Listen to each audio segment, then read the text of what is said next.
This is VK3CSJ in Narre Warren South. Please stand by for this morning's WIA broadcast at 9 a.m. on 1825 kHz in the 160 metre amateur radio band.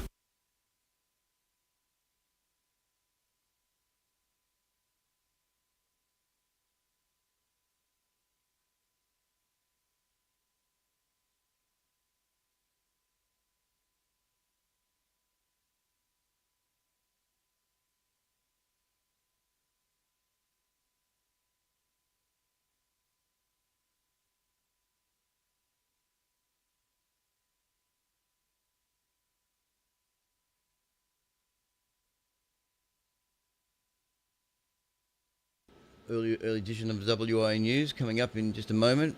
We're also broadcasting on Discord, on my HD Discord channel, so there is a video associated with this broadcast. And if you tune into my Discord channel, you can see a link provided on my QRZ page to see the video. Otherwise, there is the YouTube stream. I am running the YouTube stream as well. VK3CSJ. So now a long session today. We have first half hour is the latest WIA news, and then followed by the latest RAOTC news bulletin. So it's an hour long session this morning. This is VK3CSJ Narre Warren South. Good morning on this lovely looking Sunday. Sort of. Temperature 16 degrees. VK3CSJ, any correspondence, please send to vk3csj@gmail.com. vk3csj@gmail.com today, this morning. Would appreciate feedback on signal strength and reports and else normal stuff. VK3CSJ, stand by for the news. This is, yes, I've already said that.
It's time to get your news on.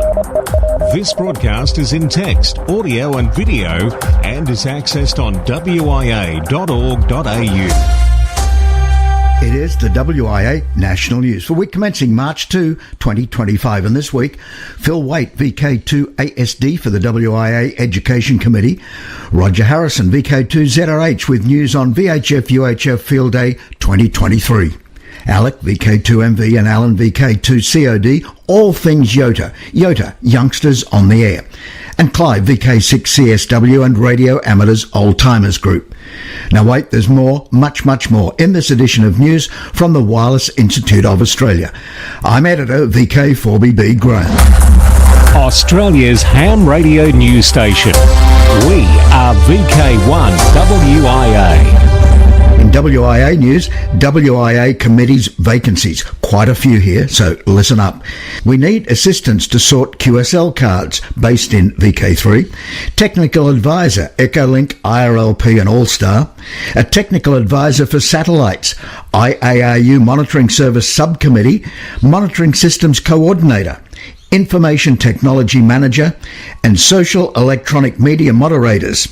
So, before the AGM, how about some volunteers? And speaking of AGM, with the voting closed now for the 4 directors' positions, next week, all going well, we'll have the results for you. Stay tuned. Now from the WIA, Phil Waite, VK2ASD. Don't forget to check out the new education website at www.education.wia.org.au. You'll find lots of useful information about how to get an amateur radio licence, lots of training resources for clubs and individuals, and how to test the EMR safety of your station. Please have a look at the new website and let us know what you think. Once again, www.education.wia.org.au. Now, Australiana. Victorian Government awards Motorola 500 million comms contract. The Victorian Government has awarded Motorola Solutions a fresh 10-year, $500 million contract to maintain and enhance the metropolitan mobile radio network used by the state's emergency services agencies. The contract with the state's Department of Justice and Community Safety will extend operation of the land mobile radio network through to 2035. Motorola Solutions originally designed and deployed the network for the state government back in 2005. As part of the contract, the Marine Search and Rescue Department will be brought on board the network for the first time.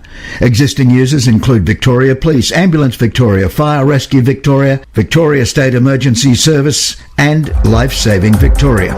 From here, there and everywhere, you tune to the Wireless Institute of Australia's national news service. We are VK1WIA. Now with international news, Jason, VK2LAW. Leading this week's international news, World Amateur Radio Day 2025, April 18th. It was on this day in 1925 that the International Amateur Radio Union was formed in Paris. This year is therefore a special 100th anniversary of the International Amateur Radio Union. Since 1925, the IARU has grown to include 160 member societies in 3 regions across the world. On the 21st of January 2025, voting was completed concerning the admission of the Libyan Communications Amateur Society to IARU membership, our newest member. IARU has set a theme of entering the next century of amateur radio communications and innovation for the day, and amateur radio operators across the world will take to the airwaves in celebration. Despite continuing challenges nationally and across the world during 2024, the amateur radio community, particularly in the UK, stayed strong and the RSGB supported it. The RSGB General Manager Steve Thomas, Mike 1 Alpha Charlie Bravo, wrote his annual feature called A Year in Numbers for the March Radcom and shared some great things to celebrate, in which RSGB HQ staff often led the way. You can see the highlights in a brief video on the RSGB YouTube channel. The April Radcom will show in detail the work of the committees and other specialist volunteers. Be nice and share your toys. Spectrum sharing. The concept is nothing new for radio amateurs, but now in the UK the regulator is proposing that for the first time spectrum sharing should be done between 2 different technologies. With traffic increasing for the usage of both Wi-Fi and mobile services, Ofcom is exploring ways for both technologies to share the upper part of the 6 GHz band, frequencies between 6.425 and 7.125 GHz. The regulator is hoping that its implementation will benefit mobile networks, especially in crowded areas, and at the same time provide support for advanced Wi-Fi services. The proposed sharing would require both services to explore ways of integrating shared usage, perhaps by developing a sensing capability which one could detect the other's presence on a frequency. In a statement, Ofcom said the change would provide a basis for the future, eventually supporting virtual and augmented reality as well as AI. Himachal Pradesh is a state in the northern part of India, situated in the western Himalayas, and their government is set to enhance its disaster preparedness by installing Doppler weather radar systems in Kunaur and Lahaul Spiti, and expanding ham radio training for emergency response personnel. The decision was taken during a meeting of the State Executive Committee of the Disaster Management Authority. The meeting also discussed the use of ham radio communication in disaster management. Officials informed that 88 personnel in the state have already undergone ham radio training, with examinations being conducted to assess their proficiency. Given the challenging terrain and frequent network disruptions in Himachal's remote areas, it was decided to extend ham radio training to firefighting and State Disaster Response Force personnel. This step aims to establish a robust emergency communication network to ensure uninterrupted coordination during disasters. Houston police are investigating an act of vandalism that damaged the transmitter and tower lights of Spanish Broadcasting System Spanish Regional Mexican La Ley 92.1 KROI just before the scheduled debut of the station's new morning show hosted by local radio and TV veteran Raul Brindis. KROI management suspects the tower vandalism, where dozens of wires were cut, a fence was clipped, and shielding was smashed, was an act of sabotage. It looks very intentional, Brindis told Fox 26 KRIV-TV. I can understand some people stealing copper, that's very normal. It's expensive, but this was different. Still with radio broadcasting, November 5 Alpha Sierra Hotel, Tim Skeeter Nash Goodrich exits Saga Communications Country 104.9 The Fox, KDXY Jonesboro, Arkansas, where he served as Program Director and Afternoon Host since January 2024. It was Skeeter's second run with KDXY. He previously had hosted afternoons for the station from 2003 to 2012. So does that name sound familiar? It should. He's also heard regularly on Amateur Radio Newsline. The National Association of Broadcasters has named Paul Schulens as recipient of the NAB Radio Engineering Achievement Award. Paul has worked as radio chief engineer for 45 years. Currently, he is co-owner of Over-the-Air RF Consulting LLC, a radio and TV broadcast consulting firm. His pioneering work in the use of drone technology for infrared measurements has improved performance and reduced costs for broadcasters.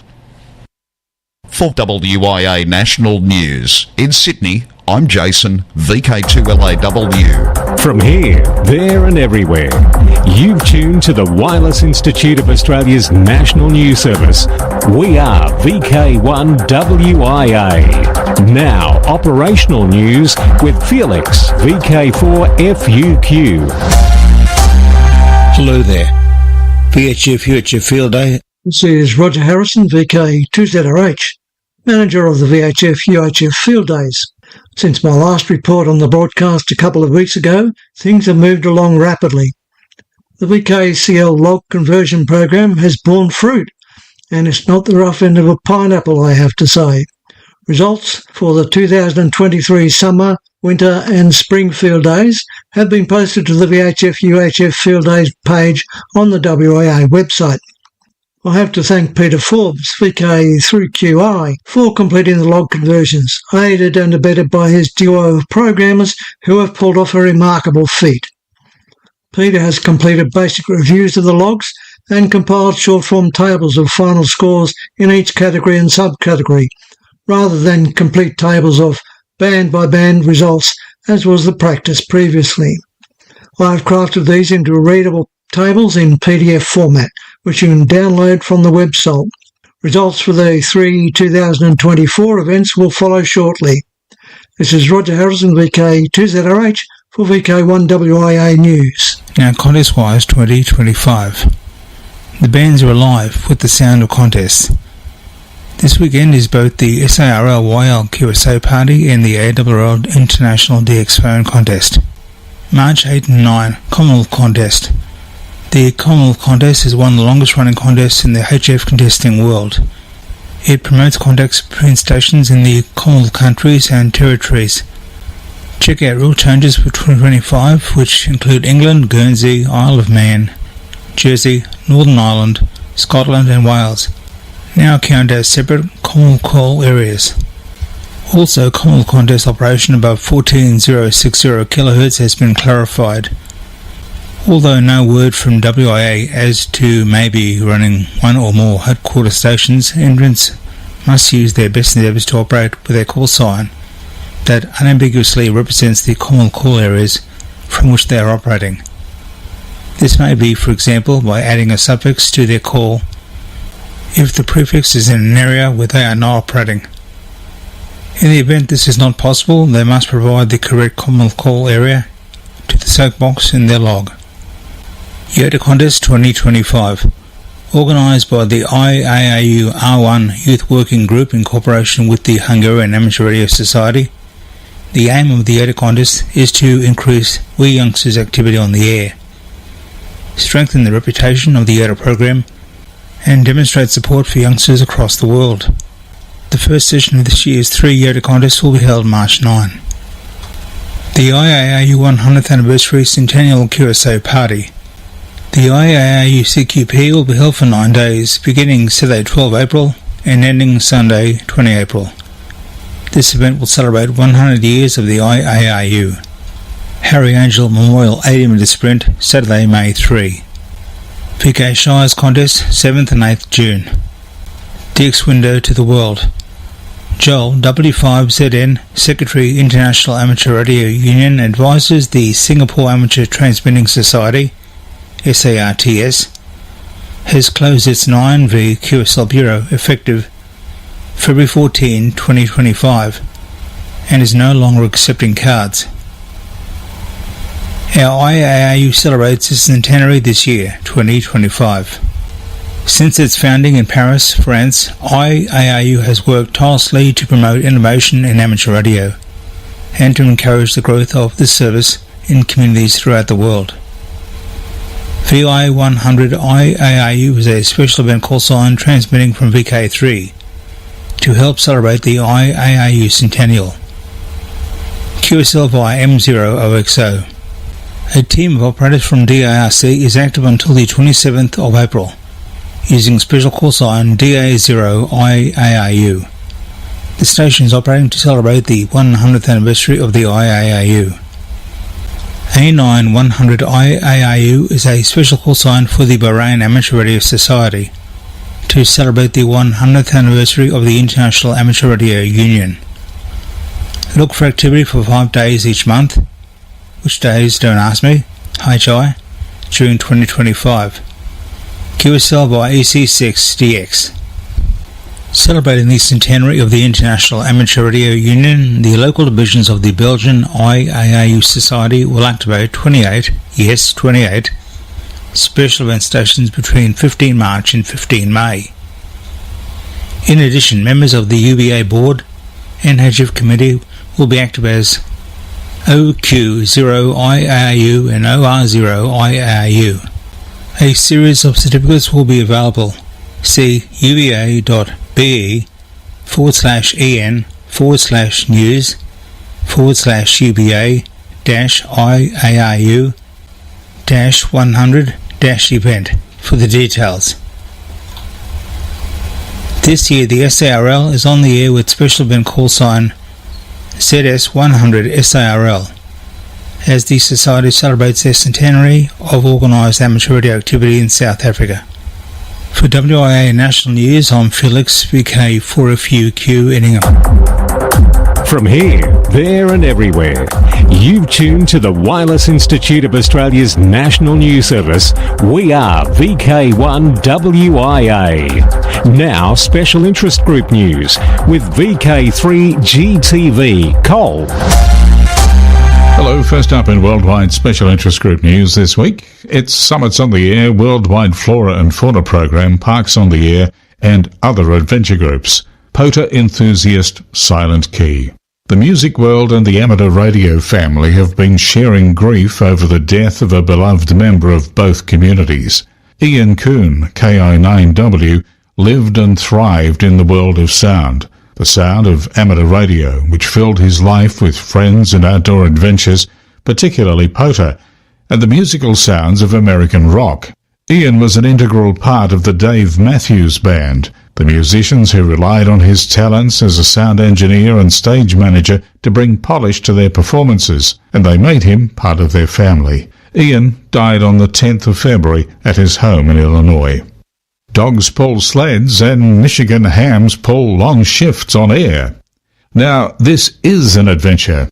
Newsline have reported on how winter racing fans in Michigan's Upper Peninsula finally got what they waited 2 years for, Enough snow in the region for the return of a sled dog race that's a qualifier to the world-famous Iditarod.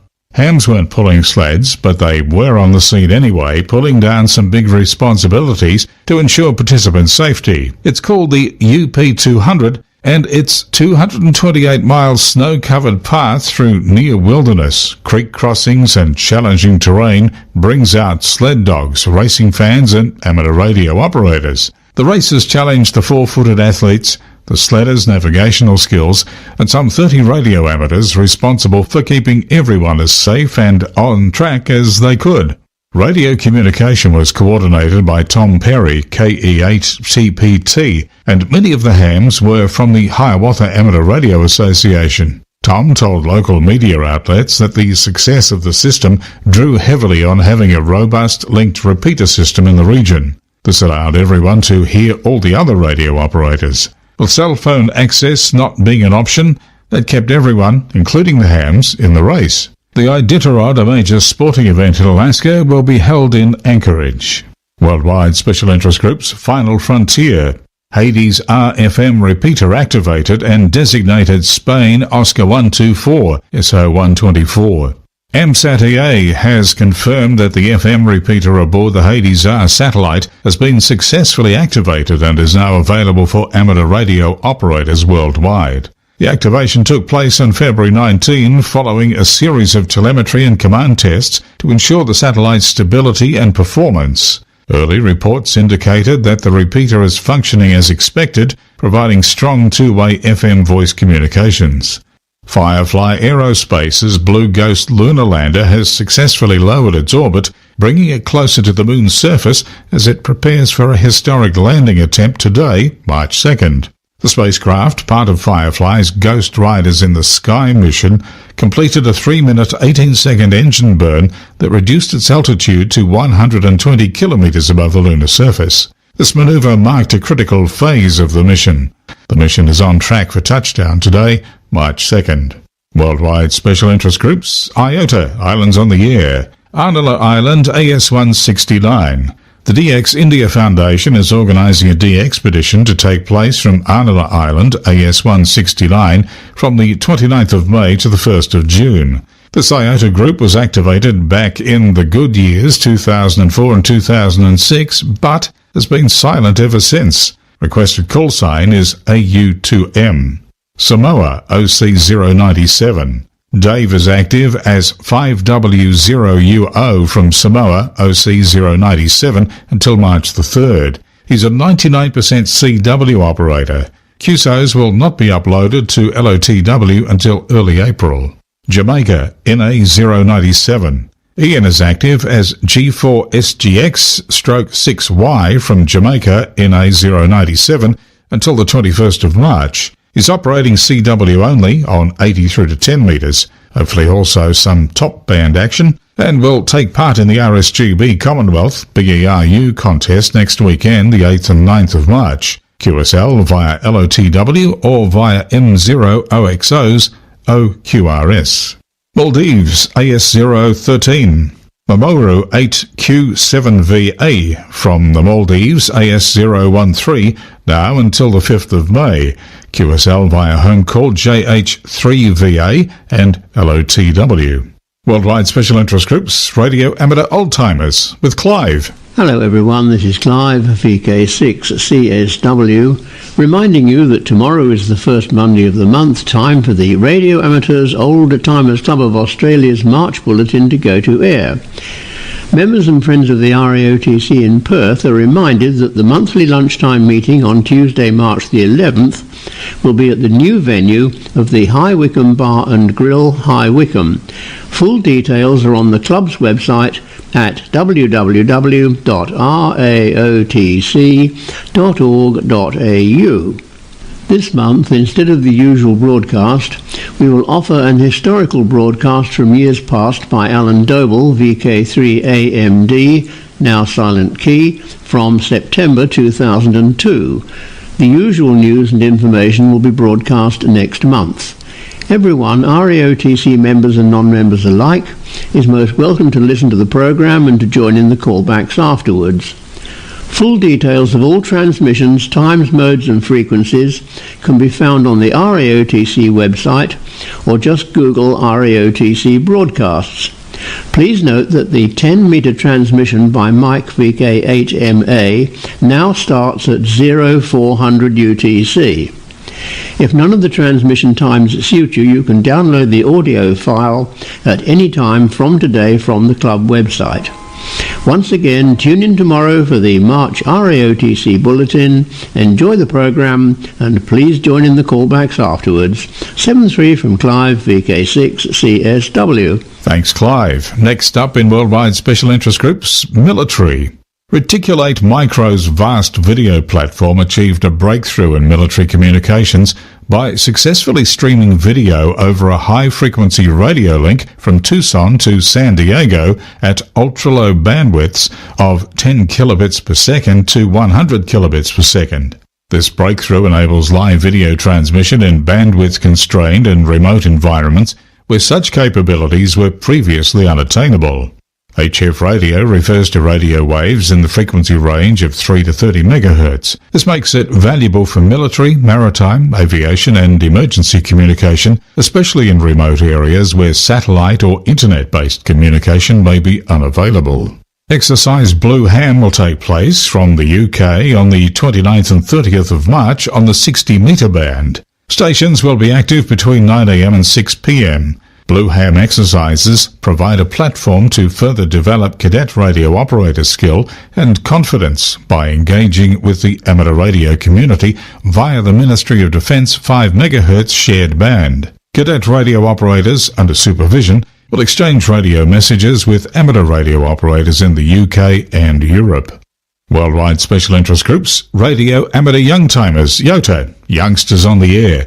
And today it's a family affair with brothers Alec, VK2MV, and Alan, VK2COD. Thank you, Cole. High school and sci-fi movie sparked interest in amateur radio. Steve Schickel was a young high school student in the late 80s and was introduced to amateur radio through his electronics classes.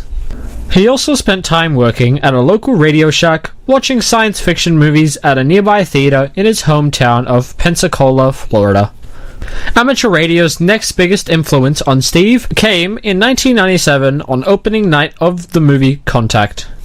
This is a movie about a scientist who finds evidence of extraterrestrial life and is chosen to make first contact. Steve remembered the entire theater erupted when, in the opening scene, the amateur radio operator K4WLD responded to a call from W9GFO and stated his location was Pensacola. Steve said, "It sounded like the home team had scored in overtime to win the game. It was so loud." Fast forward to 11th of November 2024. Steve passed his technician license exam and was assigned KQ4YXP. Then he passed his general license exam and on November 29th changed his call sign to KQ4ZDR and then again to KZ4OW. After a month of study, he passed his extra license exam. So VKers, what's your story? Drop me a note here at Yoda and we'll look at telling you your ham story in AR Magazine and here on the air in WIA National News. Now on to Alan, VK2COD. The 26th European Ham Radio School Stations Day will take place on Monday the 5th of May from 0700 to 1700 UTC. This is an activity day, not a contest. So the focus is for personal radio contacts and QSO partners to take their time for a short exchange to give the Yodas some radio experience. The organisers look forward to seeing many schools, universities and training centres on the air again.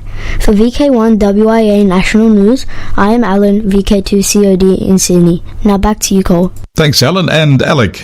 Next up, Worldwide Special Interest Groups Rescue Radio. In 2024, NASA's search and rescue technologies contributed to saving 407 lives in the US, including 314 at sea, 41 in aviation incidents, and 52 through personal locator beacons. These efforts are part of the International COSPAS SARSAT satellite-aided search and rescue system, which has helped save over 50,000 lives worldwide since 1982. Using GPS satellites, emergency beacons transmit distress signals to the COSPAS SARSAT network, enabling first responders to locate and rescue those in need. NASA's Search and Rescue Office has been involved in rescue operations since 1979 and continues to enhance beacon technology for both Earth-based and space missions. The Advanced Next Generation Emergency Locator, Angel Beacon, is being developed to support crew recovery efforts, including for Artemis missions returning from deep space. NASA collaborates with NOAA, the US Coast Guard, the US Air Force and other agencies to ensure rapid response and rescue operations across land, sea and air. Worldwide Special Interest Groups Video. SSTV from the FRAM2 HAM ISS simulation event was a success, bringing together amateur radio enthusiasts and educators from around the world. Over 5 days, participants engaged in a simulated transmission from the ISS service module radio to mirror real-world conditions aboard a Dragon spacecraft, which will be used for the upcoming FRAM2 mission. This provided valuable practice for the FRAM2 HAM competition. The event was organised and run by amateur radio on the ISS. The ham radio community followed the request to withhold image postings until the official reveal date of February 20th. By the end of the event, close on 2,000 images had been submitted, with nearly half coming from students and educators, highlighting the educational impact of the initiative. The FRAM2 mission will be the first human spaceflight in polar orbit, flying over both North and South Poles. For VK1 WIA National News, I'm Cole, VK3GTV. It's a date, and clubs are welcome to email text with audio for this section. And just as not everybody listens to this news, not everybody reads the socials. So when you've got an event planned, hit every possible way of getting your event noticed by we radio amateurs. So coming up in VK7, Meet the Voice social outing, Ross Caravan Park, March 23. And in VK4, Redcliffe and District's Radio Club Redfest 25. Redfest 2025 Adventures on HF update. Greetings from the Redcliffe and District Radio Club VK4RC. Robert Thompson, VK4 TFN here. Redfest 25 Adventures on HF will be held on the 12th of April 2025. Gates open at 9 a.m. Our new venue will be the Deception Bay North State School, Old Bay Road, Deception Bay. We will raffle a very nice ICOM IC7300. Tickets $5. Buy as many tickets as you want. Bye for now in 73s from the Redcliffe and District Radio Club, VK4RC. Go to www.redclifferadioclub.org.au/Redfest. Thanks, Robert. Finally, WIA AGM May 3 to 4. That, of course, is in Bendigo. So now till next we meet, I'm Graham, VK4 BB. Walk softly. This has been the Wireless Institute of Australia with the weekly news service. This broadcast is in text, audio and video and is accessed on wia.org.au.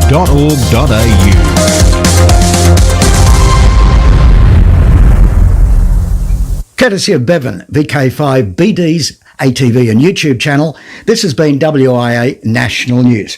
We're back now, live and local, and your voice, your callbacks. And don't forget, tick like.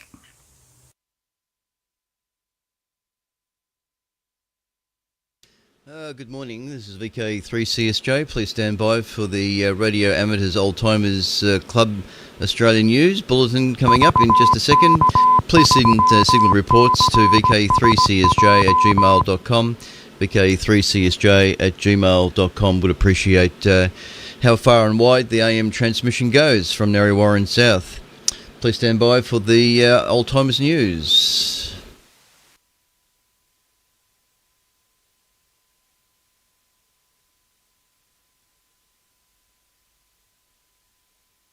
Hello there, this is VK3OTN, the official station of the Radio Amateurs Old Timers Club of Australia, with a monthly news broadcast for members and friends of the club for March 2025. This month, instead of the usual broadcast, we will offer an historical broadcast from years past. The usual news and information will be broadcast next month. I'm Andrew, the VK3 Charlie Alpha Hotel. I have broadcast files going back as far as 2001. Many of the older files aren't the greatest as far as technical quality goes, archived in either Real Audio or Windows Media Audio format. These produced a smaller file size back in the days when the leading edge technology was dial-up internet. Remember that? This month we have an original broadcast from September 2002. Details on when to hear these news and information broadcasts are available at the club website www.raotc.org.au. The VK3 OTN is available on a wide range of radio platforms, HF, VHF and UHF, 2-metre repeaters, amateur television, DMR, that is digital mobile radio, and D-Star.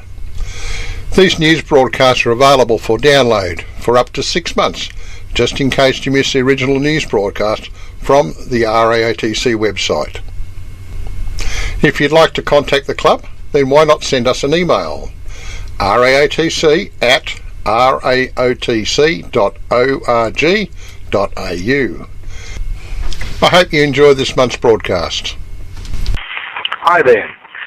This is Alan Doble and Associated Relay Stations of VK3 AMD is VK3 OTN, the call sign of the Radio Amateur Old-Timers Club of Australia, Incorporated.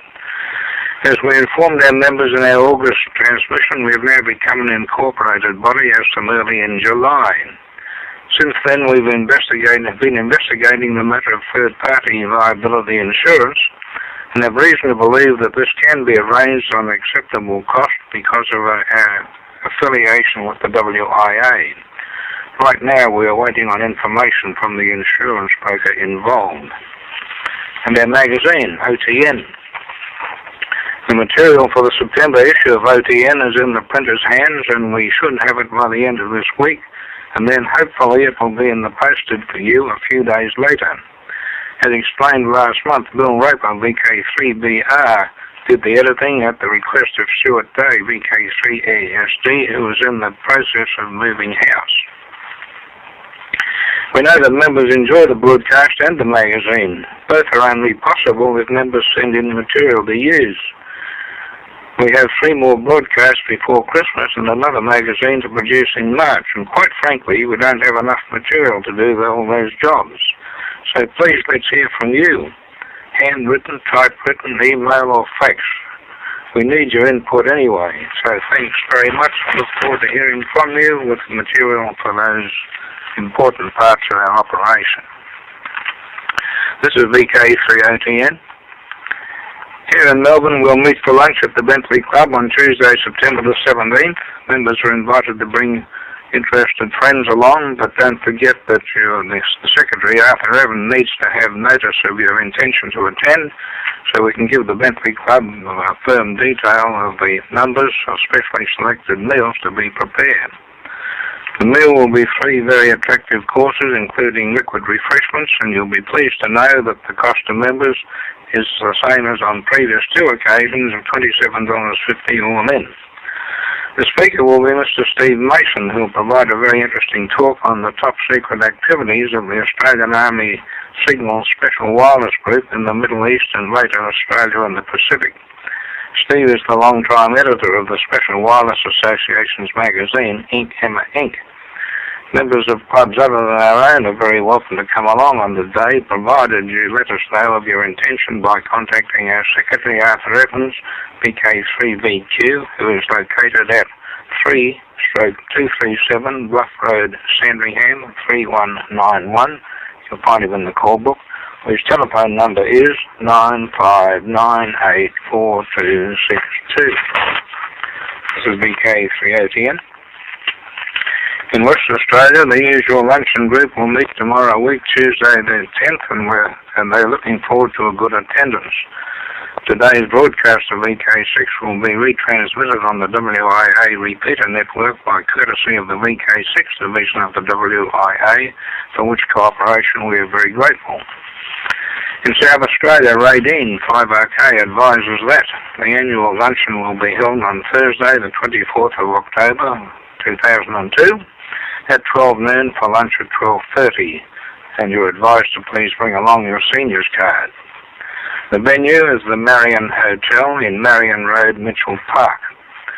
And you need to book RSVP to one of the following committee members before the 20th of this month.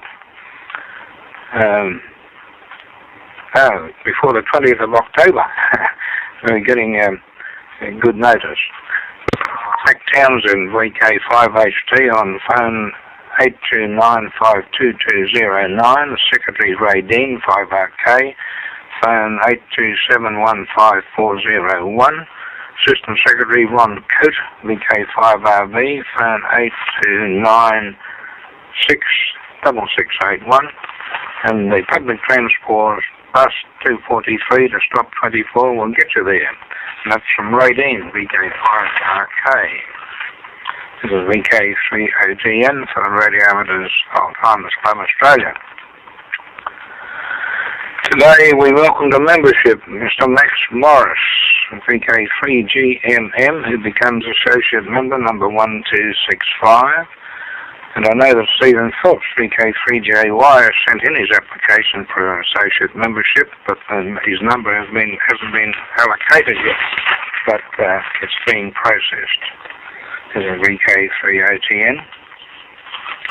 John Bennett, VK3ZA, Bleak VK2SIG, was a long-time friend and compatriot of the late Alan Vague, VK3AGV, and he's written about Alan as follows.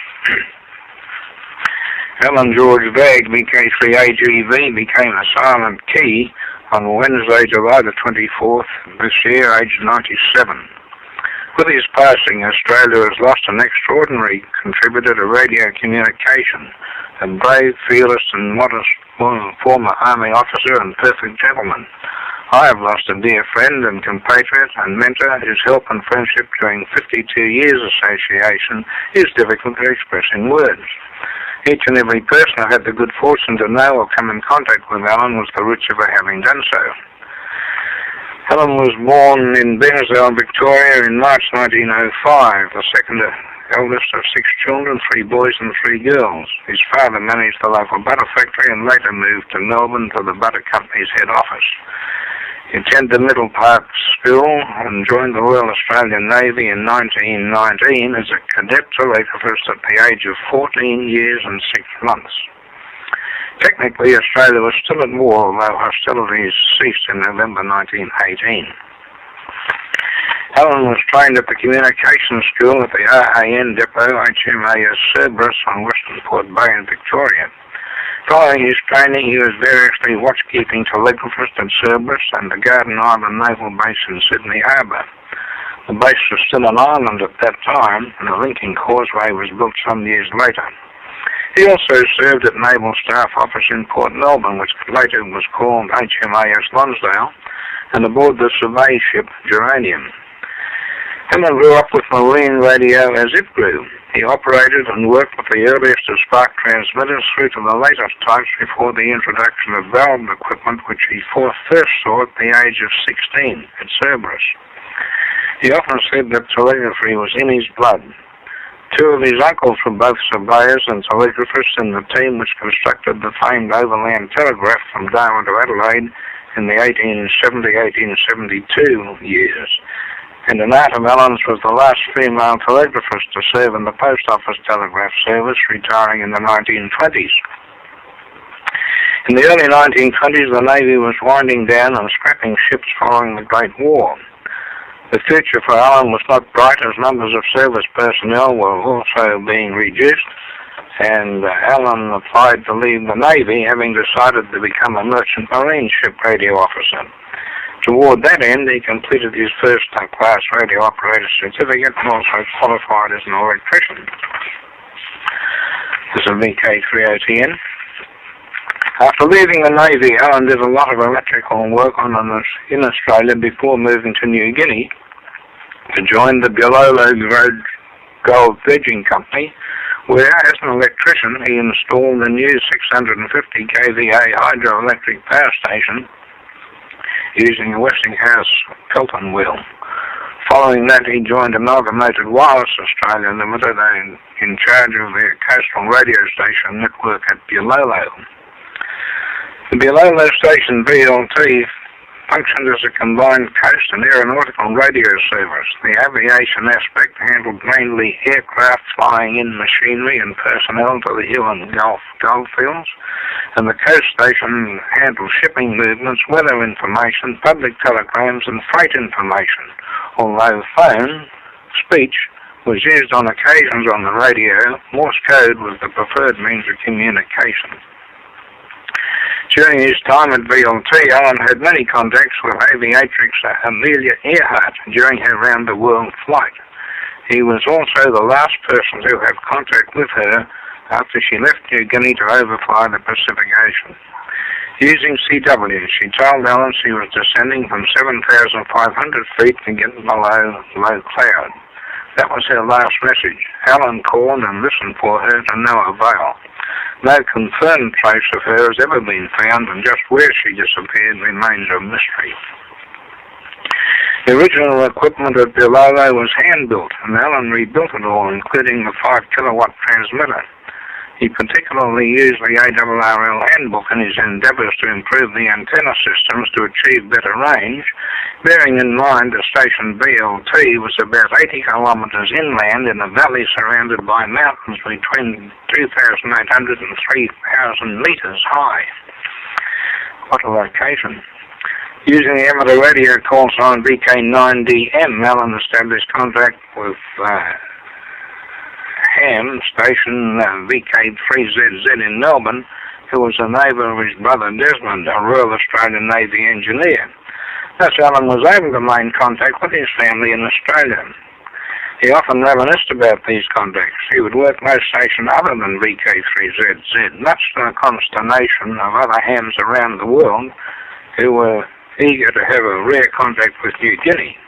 The reason Alan only worked VK3ZZ was because he fired up a 5,000-watt VLT transmitter to talk to his brother, and certainly didn't want to work anyone else with that power and have to lie to explain the nature of his ham equipment.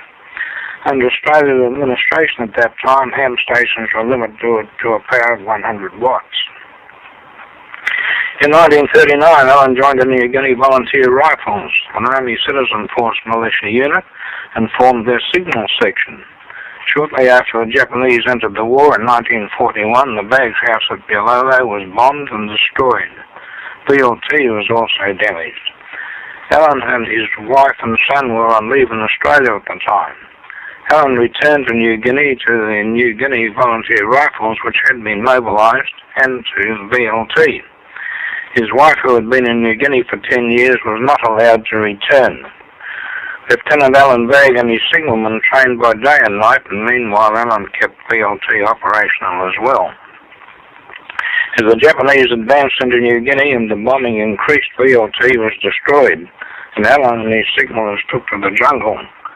They had virtually no army radio equipment and used whatever they could get their hands on. They salvaged what they could from VLT and got a few AWA, 3BA and 3BZ tele-radios from plantations. This is VK3OTN. Alan has signals operators all over the territory, a few men scattered here and there, sending back information on Japanese troop and air movements, which was relayed to Australian Army headquarters in Port Moresby. Alan spent over 2 years living in native villages and in the jungle and moving from place to place, often hurriedly at night to avoid capture. On several occasions, the Japanese were so close to his hiding place that he can see them and hear them talking. His unit still had little equipment. In one attempt to get more radios to own, the Army airdropped 2 complete radio stations to him. One parachute load slammed into a cliff face and the radio disintegrated into small fragments, falling into the valley below. Excuse me. Alan often worked and sent radio messages from observation positions perilously close to the enemy. Once, lying in long grass while observing a ship unloading Japanese troops, equipment and a cargo of bombs and other stores, he saw an oil tanker sneaking into the Labu harbour at last light. He sent a signal to Port Moresby, and at first light next morning, in came the bombers, and up she went, he said. Excuse me. Captain Bay, as he now was, moved from the jungle and villages back to Port Moresby to become the Chief Signals Officer at Headquarters New Guinea Force, for which he established the Army's main radio station. During this period, he took a signals detachment from Lae in New Guinea to Tulagai, the then capital of the Solomon Islands. They were the first Australians there, as the American Marines were forcing the Japanese out of Guadalcanal in their push through the Pacific Islands. The station Allen established linked Tulagai with Port Moresby. Allen himself was badly affected by his time in the jungles of New Guinea and the privations that entailed. He used to suffer great pain for the rest of his life from tropical ulcers which could never be healed. Such was his strength of character and cheerful disposition that very few people ever knew of his suffering. After the war, Allen returned to AWA and to New Guinea together with his family, first to Port Moresby and then Lae, and finally to establish and operate a new coast station, BIJ, at Samurai, near the eastern tip of the island. In 1950, Allen joined the staff of AWA's Melbourne office in the engineering department of the late Bert Pringle. Also in that group were the late Alex Stewart, VK3 BMS, and myself, John Bennett. From then on, we were very close friends, as we say in Australia, great mates. Alan, Alec and I worked together on many radio and communication projects of national significance, some of which were highly classified. We worked hard and often played hard, as mates do. About 25 years ago, 19 ex-AWA engineering staff from all over Australia got together to form a weekly radio network to stay in touch with each other. All of us were first-class commercial radio operators who also held amateur radio station licenses. By 2002, time had taken its toll. 17 had become silent keys. Alan and I were the last of the two of the original group. Some years ago, our AWA network was joined by Ron Collett, VK2LU, the former chief engineer of broadcasting station 2UW, with whom I once worked in Sydney. When Alan went into a hostel where he could not have his hand gear, he generously gave it to Jim Fez, the former marine manager of AWA in Melbourne. Jim, a long-time friend of ours and myself, then took out the Hula Ham call sign V3CAN and joined our Wednesday morning sked on 40 metres. Jim Fez has been a tower of strength to Alan both before and since he went to the hostel, and is a most welcome member of our little group, so we are now free. At his retirement function at AWA, Alan said, AWA is the most wonderful organisation outside the military. The atmosphere in the company had to be experienced to be understood. We were a group of highly specialised engineers, often working on our own and left to get on with the job. Engineering people were great people. Meeting such a lot of nice blokes was outstanding. And the greatest and most standing bloke of them all was Alan George Bagg. Farewell, true friend. And that was from John Bennett, VK3ZA, VK2SIG, the story about Alan Bagg. He was played for the rest of his life by reporters and other people trying to find out more about the mysterious disappearance of Amelia Earhart. This is VK3AMD and associated relay stations is VK3ATN.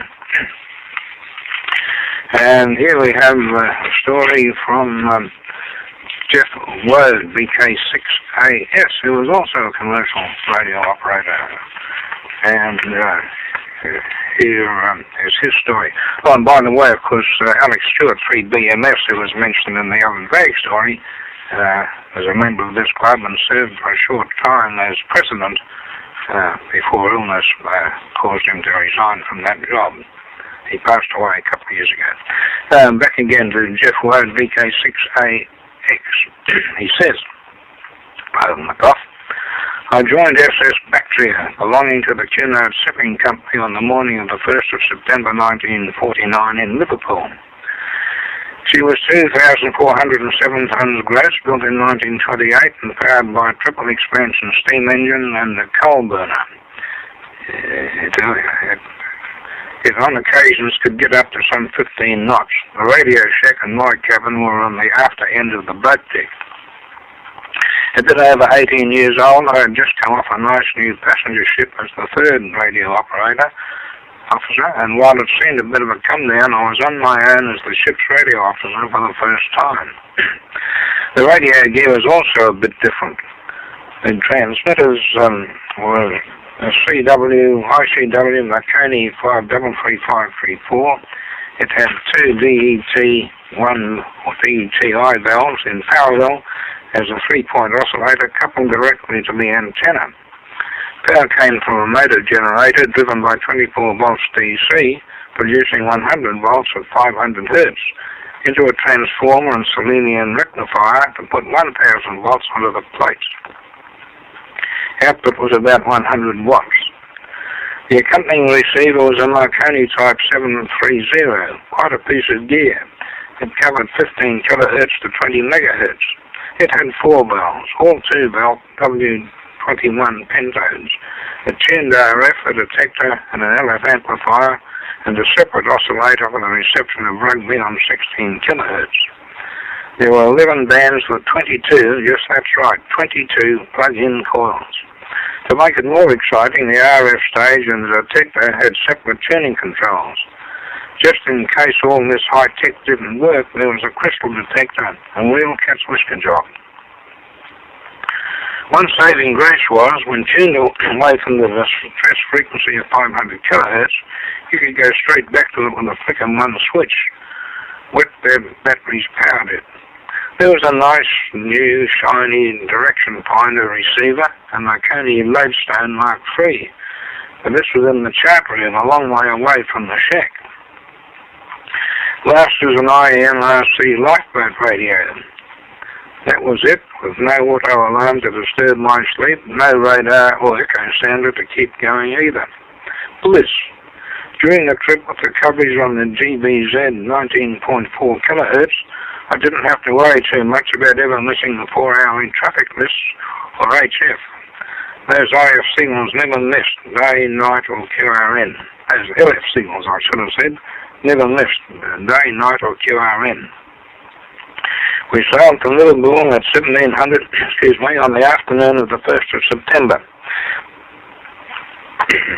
Excuse me, throat's going crazy. It was a beautiful sunny day sailing out of the Mersey. I called up GLB and sent my TR, GNTZ, QTO, GLV, bound CNP, which was Casablanca. I received a QSL and started to tune into GBZ for the area broadcast on 19.4 kilohertz. As I spun the two dials, GBZ with 1 megawatt behind it fairly crashed through the old moving iron phones and fairly rattled my eardrums. I wasn't caught the same way twice. I can still feel the eardrums vibrating when I think about it. No AVC on that set. It was very pleasant sailing down south, nice long days with a fairly oily swell, and we arrived in Casablanca on the 7th of September and quickly unloaded our cargo of 2 diesel locomotives and left the same day for Gibraltar, which is ZDK. In Gibraltar, I managed to get ashore a few times, buy a decent camera, and after hearing some talk on the ship, get a load of cigarettes. I also had a few beers in a place with a girl saxophone jazz band, where they occasionally danced on the tables. An interesting old ship there was the 7-masted steel bark with coal venom. This is VK3ATN. We left Gibraltar on the 10th of September and arrived from Genoa, ICB, on the 14th. The customs came on board and bought our cigarettes, leaving me with more money than I thought possible, a direct profit of 100,000 lira, around £100 at the time. Genoa greeted me with open arms, great place to spend money, although the 10,000 lira notes were a damned nuisance on the trams. The beer was watery, but the Chianti was good. We left Genoa for Leghorn on the 18th of September, arriving the same day. While there, I was able to visit Pisa, some 40 miles away, and of course climb the Leaning Tower. There was still a lot of bomb damage around at the time. That's me, I turn a page.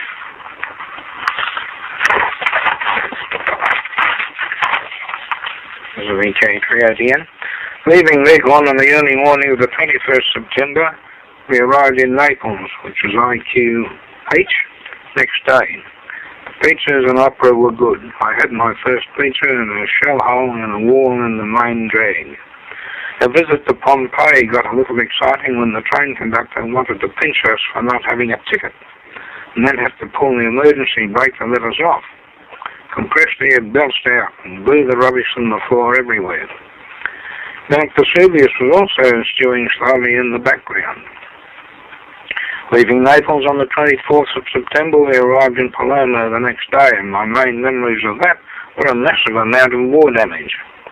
We departed Palermo on the 26th of September and arrived in Kalamata in southern Greece on the 28th of September and loaded their first post-war cargo of currants. If anything, the war damage was even worse. My main memory is drinking beer from a cut-down Naffy beer bottle, and Mafro Daphne wine, also an introduction to Ouzo. Around this time there was a big devaluation of the pound to the US dollar. Our lira would have valued less than the drachma was, so that we got even more drachma for our lira, 240,000 to £1 at the time. Sounds a lot, doesn't it? Leaving Kalamata late on the 1st of October, I got a message from the skipper to send to the UK. I couldn't find anyone to QSP it for me, so waited until after 2200 hours, the end of my last watch. I called Land's End, GLD, on 375 kilohertz and got an instant answer and passed the message, some 2,600 kilometres directly across Europe. We arrived in Katakalon on the 2nd October and again commenced loading their first post-war currant crop. If it was possible, the shore was even more battered about, but they must have received money from somewhere as they put on a fireworks display to celebrate. We responded by using up a lot of time-expired wartime pyrotechnics with maroons, 5-star flares and line-carrying rockets. It was quite spectacular. Leaving Katakalon on the 6th and arriving at Patras on the 7th of October, we loaded more currants. Finally leaving there on the 9th of October, and a day later we discovered 6 Greek stowaways, but too late to turn back. On the 14th of October, we arrived back in Gibraltar again. The stowaways thought it would be a nice place to stay. The local place didn't agree, and there was quite a pitch battle at one time to combine them in the poop. We left the same day. There were girls in the bay which made the ship quite lively. It was the first time I'd seen fiddles on the saloon tables. At around 1100 on the 17th of October, I was in the chart room taking DF bearings on Cape Ushant. The skipper was standing alongside me plotting them.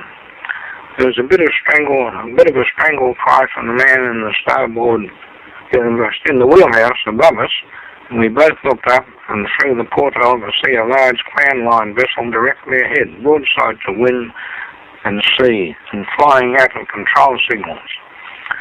The skipper shouted hard to starboard up the voice pipe, and we turned out of harm's way, just in time. Minutes later, the other ship vanished into the spray and spumed behind us. We went back to the bearings. Arriving at Bristol on the 19th of October, the stowaways collected by the police and kept locked up. Ashore I discovered that the lights were scrumpy, powerful stuff.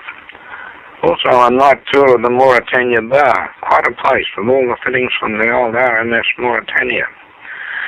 We left Bristol into a cold, dirty night late on the 21st of October, and just before the end of my last watch I received a distress call from a small ship that had struck a floating mine about 40 miles west, ahead of the very near Milford Haven. The tug got there quicker than we did. We arrived back in Liverpool in the early morning of the 21st of October and anchored in the Mersey, down at the southern end of the docks. Unknown to anyone on board, 4 of the stowaways slipped over the side using wooden patchboards as flotation. Some 4 hours later, 2 remaining survivors were picked up miles up the river near the mouth. That cold water must have been quite a shock to the system, quite a bit different from the Mediterranean. Whatever, we never saw them again. The police took off the 2 who had remained on board the same day when we moved into a dock and commenced unloading cargo. Me from home again.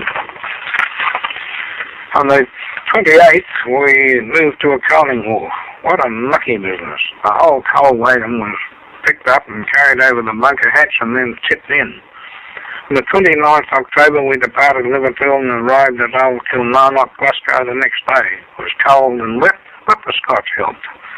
We left there on the 2nd of November, arriving at Liverpool the next day, and paid off on the 4th of November 1949.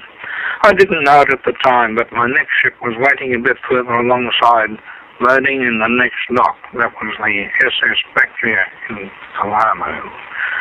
So that's an interesting story about commercial operating. This is VK3AMD and associated radio stations, amateur stations, and VK3OTN for the Radio Amateur Old Timers Club. Just a bit.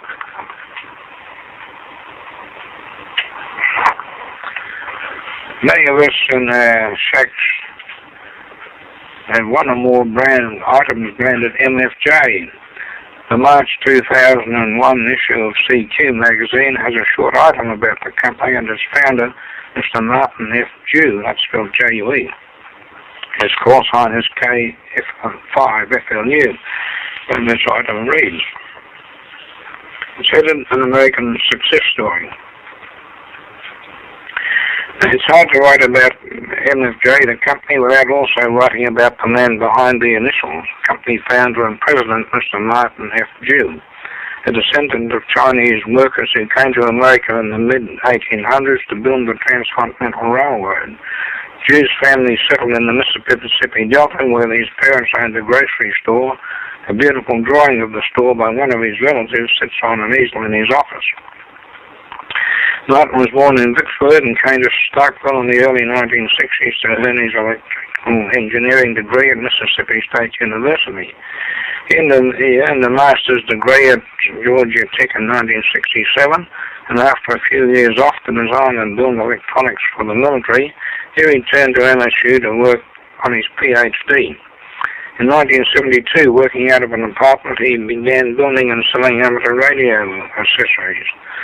The business grew into MFJ Enterprises, which today occupies 5 buildings in 4 separate locations in Starksville, including the brand names Dew has added to the company through acquisition, Ameritron, Mirage, Electronics, and most recently, Highgain. By the way, Martin never did finish his PhD. While it took him only 3 semesters to complete the coursework, his growing business, along with teaching electrical engineering at MSU, kept him from having the time to write his dissertation. Dew is very much a hands-on manager and engineer, in touch with every part of his business and proudest of his electronic innovations, such as the MFJ air coil roller inductor and a dual tuning capacitor, both used in his company's antenna tuners. Totally unpretentious, he drives a 10-year-old car with over 100,000 miles on it, and his office is small and cluttered with boxes. On the other hand, the walls are covered with bookshelves, housing a magnificent collection of old radios and electronics magazines. And then there's Dew's Engineer's Hideaway, a personal workbench behind a row of bookshelves where you can try out new ideas, work on projects, and that may turn into products, and briefly leave behind the day-to-day worries of business management. The manager in Martin gets most of the time these days, though, as his staff of engineers does most of the product development, and he puts his primary focus on running the business. From its start as a one-product company in an apartment to a multi-million-dollar company with 4 separate manufacturing facilities, MFJ and Mr. MFJ are unquestionably an American success story. I guess a lot of us know a bit about that because of the MFJ equipment. This is VK3OTN. This is for the Radio Amateur Old Timers Club of Australia, Incorporated. We invite interested amateurs to join the Radio Amateur Old Timers Club, Inc. There are 2 grades of membership. Full membership is available to those who have been licensed for 25 years or more, and associate membership is available to those who have been licensed for 10 years or more. Age does not enter into it. Subscriptions are currently $8 per annum, plus a joining fee of $5. These figures apply to both grades of membership. Members get 2 interesting magazines each year, one in March and one in September. Associate members become full members automatically when the 25-year date comes up. Associate members cannot hold office in the club. That's the only difference. If you would like to receive membership application form, please contact our Secretary, Arthur Evans, VK3VQ. His telephone number is 03-95984262. Repeat, 95984262. Or myself, Alan Doble, VK3AMD, telephone 03-95704610, 95704610. With both QTHR and any call. So VK3ATN. Repartee has been described as the smart answer you didn't think of till it was too late. But some people do have the knack of quick thinking. Years ago, I belonged to a club in the Melbourne YMCA. We met for dinner each Monday evening and always had a very good speaker. At Easter each year, teams from each Australian branch of the YMCA met for competition in various capitals. There was sport and public speaking and music and all sorts of competitions. At one of our dinners, one of our club members, a fellow named Darren Garnett, was known for a very loud and very raucous voice. And he couldn't help it, it was just that way. And after one of these competitions, Jim Gray, one of our members, stood up and reported the results of the various events that had taken place over Easter. And he concluded by saying that we'd be glad to know that Darren Garnett had won the Sopranos solo. When the laughter died down, the very quiet voice of a fellow named Sid Powell was heard to say, "Darn, he couldn't sing soprano for nuts." The story's true, the names are real, but my 3 friends are no longer with us. And on that happy note, I'll leave you till Monday, October the 7th. This is Alan Doble, VK3AMD, and associated relay stations as VK3OTN, the official call sign of the Radio Old Timers Club of Australia Incorporated. We're about to conclude our transmission for this month, and I hope you found it interesting. We'll be on the air again on Monday the 7th of October and Monday the 4th of November at the same times as today. Times and frequencies can be checked in the September issue of our club magazine, which will be in your hands in a week or so's time. Please stand by for the callback session on the frequency you've been listening to, and we hope to hear from quite a few of you. Thank you for listening, and 73. That's all we have for you this month, and we hope you found something of interest. Thanks for being with us, and we hope you will join in the callbacks, where callbacks are taken. The next RAOTC News and Information broadcast will take place on the first Monday of next month, on the same frequencies, and at the same times as today, with the exception of January. If you have missed all or part of this broadcast, or you just want to listen to it again, it is available for download from the RAOTC website. Simply go to www.raotc.org.au. Again, the website URL is www.raotc.org.au. On the right-hand side is the main menu. Click on VK3OTN Broadcasts, and you will be able to see the various times and frequencies of the VK3OTN transmissions by all of our volunteers, provided of course a volunteer is available. Down towards the bottom of the page is the current and previous 5 broadcasts for you to listen to. Sometimes the relay station is an automated broadcast, for example, a repeater, where no operator is available to take callbacks. Other times the volunteer operator suffers from very heavy local QIM, and callbacks are not always possible. Many operators need a small amount of time to switch from playing a recorded file to using a microphone. Please be mindful of this. This is VK3OTN signing clear from today's news and information session.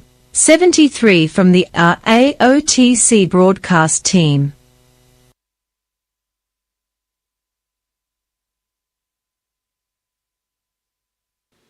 Good morning, everybody. Thank you for listening to the early edition of the Radio Amateurs Old Timers Club of Australia. That was a especially long edition, so didn't realise it was going to go over time.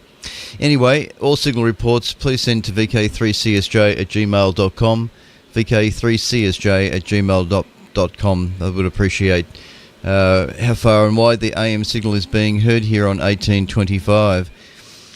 We're about to do it all again at 10:30 via the Melbourne television repeater, VK3RTV in full HD. This time I'm actually transmitting, the uplink will be DVB-T.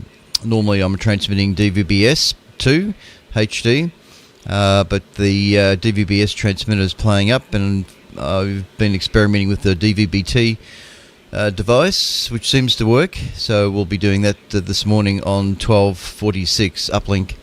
So anyway, tune into the ATV repeater in less than 20 minutes time, and we'll be doing it all again via the Melbourne television repeater. Thank you for listening, and if there is any listeners out there, and we'll see you all next Sunday again on 1825 AM. This has been VK3CSJ, temperature 19.4 degrees. What a wonderful day. Have a lovely Sunday, chaps. VK3CSJ, Narre Warren South. All information about the station can also be found on my QRZ.com page, VK3CSJ, just for that little bit of information. Good morning, everyone.